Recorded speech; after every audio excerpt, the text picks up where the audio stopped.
Puja's food ব্লগসে আজকে যে রেসিপিটি শেয়ার করব বাঙালির খুবই পছন্দের একটি পদ, সর্ষে ইলিশ।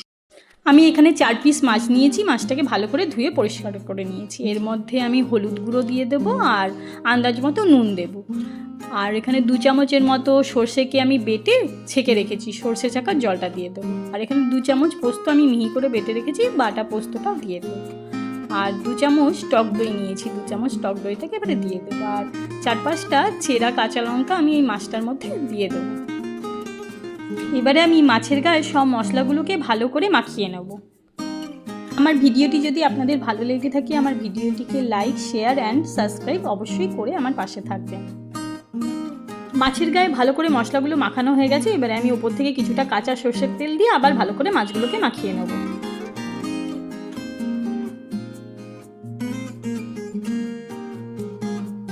এবারে আমি মাছগুলোকে কড়ার মধ্যে দিয়ে দেবো। থালাতে লেগে থাকা সব মশলাগুলো এতে ভালো করে ধুয়ে দিয়ে দেবো।